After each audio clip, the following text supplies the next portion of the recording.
presunta. La muerte presunta es una declaración del fallecimiento de una persona al no haberse podido encontrar su cadáver. Es así que en el mismo Código Civil, en el artículo 66, se presume de muerte al individuo que ha desaparecido, ignorándose si realmente vive.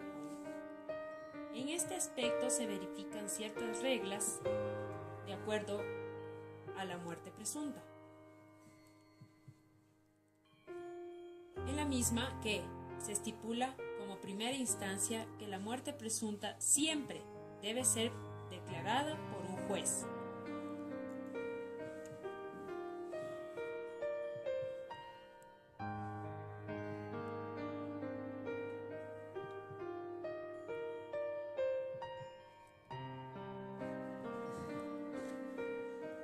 En este caso, el juez es quien determina el último domicilio que el desaparecido haya tenido en el Ecuador, donde se determinará la debida muerte presunta.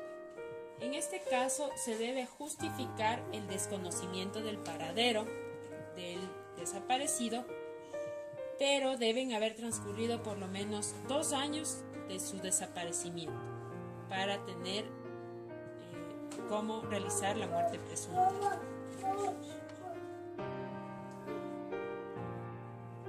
En el aspecto 2 también se puede ver que deben haber transcurrido por lo menos, como se ha dicho, 2 años del desaparecimiento, y a esto se debe añadir la inscripción 3 veces en el registro oficial del mismo.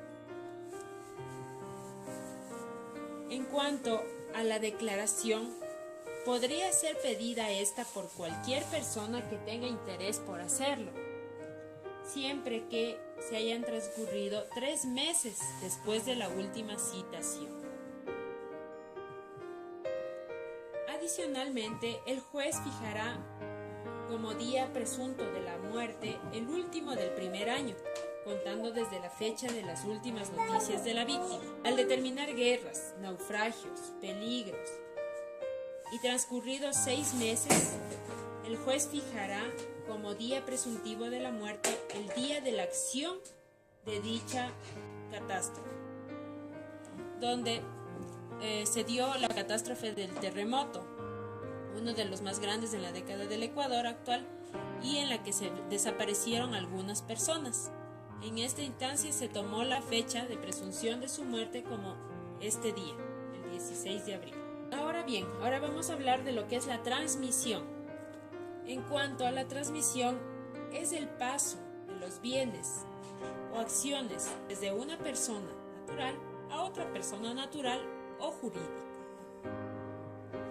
Dicho traspaso debe saberse que debe realizarse entre personas o actos entre vivos, ya que los derechos pasan de unas personas a otras. Un ejemplo de esto podemos citar la tradición, donde se realiza el traspaso de bienes.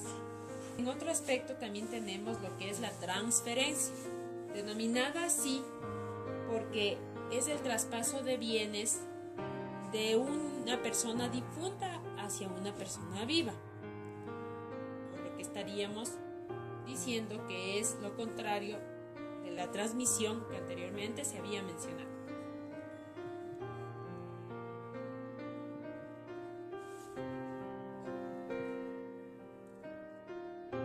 Para el caso de la posesión, se dice que son aquellos herederos de los bienes de aquellas personas desaparecidas. En este caso hay 2 tipos de posesión. Hay la posesión provisional y la posesión de bienes definitiva. En cuanto a la posesión de bienes de manera provisional, existen ciertos efectos y restricciones en la misma, como por ejemplo, si es que hubiere una sociedad conyugal con el desaparecido, esta simplemente quedará disuelta.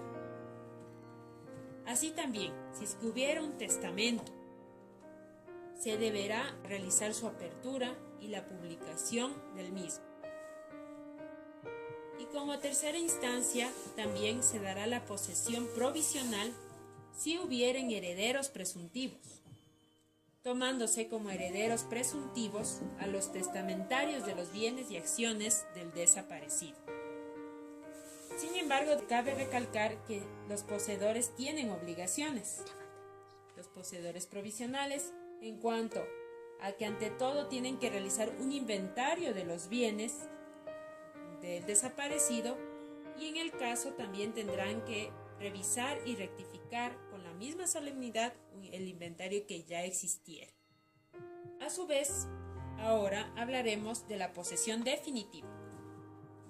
La misma, que está declarada por un juez, quien la concederá en lugar de la posesión provisional, al haberse cumplido 3 años del desaparecimiento de la persona, en el caso de que ésta tenga más de 80 años de edad, y en el caso de que haya transcurrido 10 años de la fecha de las últimas noticias, obviamente si ésta tiene menos de 80 años de edad.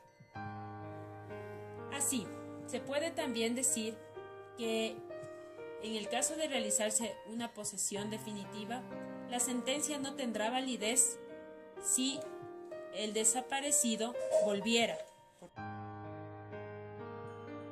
El gerente general y representante legal de la Sociedad Ecuatoriana de Transportes Aéreos AETA, Carlos Serrano, demandó en la declaratoria de muerte presunta de los tripulantes que abordaron un avión de SAETA en el vuelo número 11 del 23 de abril de 1979, cumpliendo el itinerario de la ruta Quito-Cuenca, en la que se llevaba 57 personas a bordo, entre ellos el capitán, los pilotos, el copiloto, las azafatas y pasajeros, de la cual nómina se dieron 14 personas que se acompañaron a la demanda, junto con sus respectivas partidas de nacimiento de las personas fallecidas.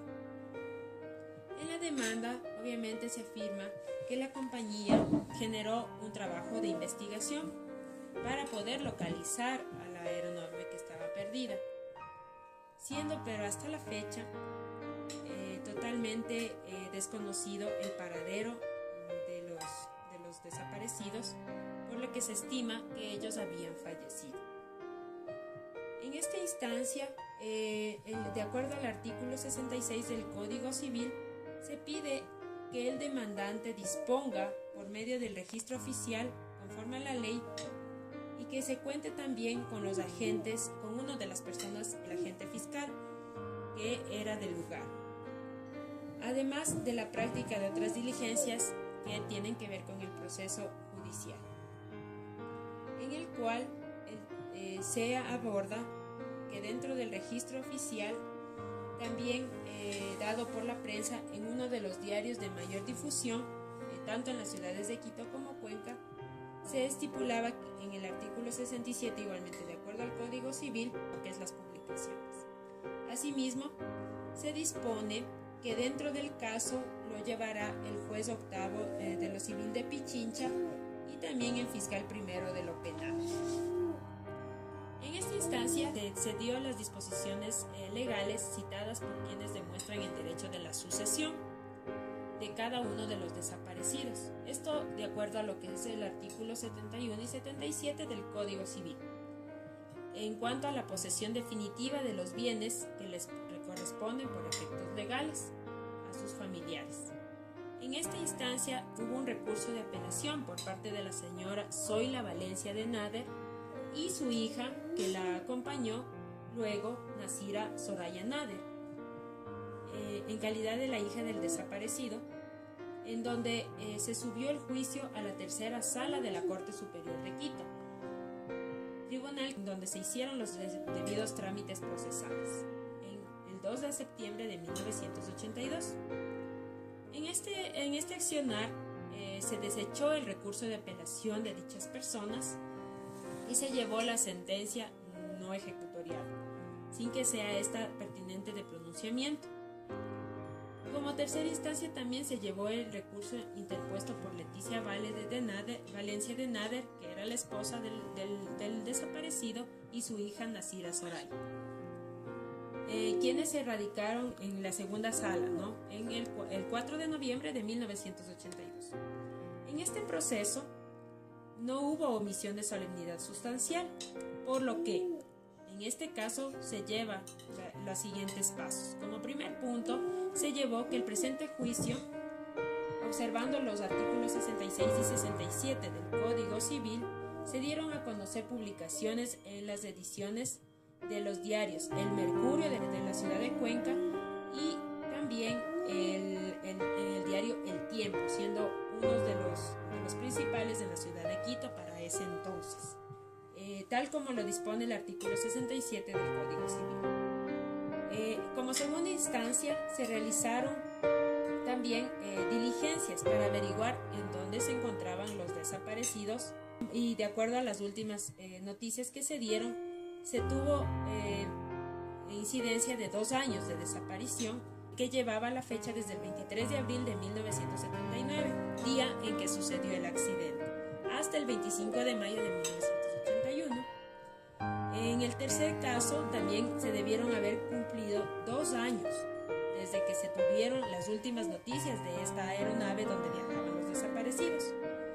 Sin embargo, de acuerdo a la aplicación del artículo 67 nuevamente del Código Civil, se afirma la fecha que fijó el juez como día presuntivo de la muerte de los mismos, el 23 de abril de 1979, a las 8 de la mañana de dicho día, en donde se presume que se dio un siniestro de la nave aérea que fue aludida. Además, como cuarta instancia, se llevaron las pretensiones de los presuntos herederos y de la que afirmaba ser cónyuge, sobreviviente de Elías Nader. Sin embargo, no tiene lugar, ya que este juicio va dirigido exclusivamente a la declaratoria de muerte presunta de los desaparecidos y no podía responderse a dicho procedimiento requerido por la esposa de Elías Nader. En este aspecto se trató de una muerte presunta de varias personas, por lo que en el mismo juicio no podía emitirse la muerte presunta como sentencia y también la concesión de lo que son los bienes del desaparecido.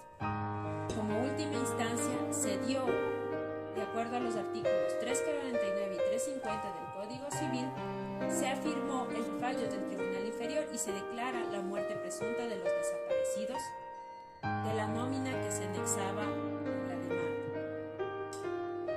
incluyendo, como se dijo, pilotos, copilotos, azafatas, ayudantes y también los pasajeros, incluyendo también al señor Elías Nader. Conforme al artículo 41, se registró dicha sentencia y se declara la muerte presunta de los mencionados de acuerdo a lo que se dicta en la Jefatura del Registro Civil, identificación y cedulación en la ciudad de Quito, lugar donde se ha sustanciado la causa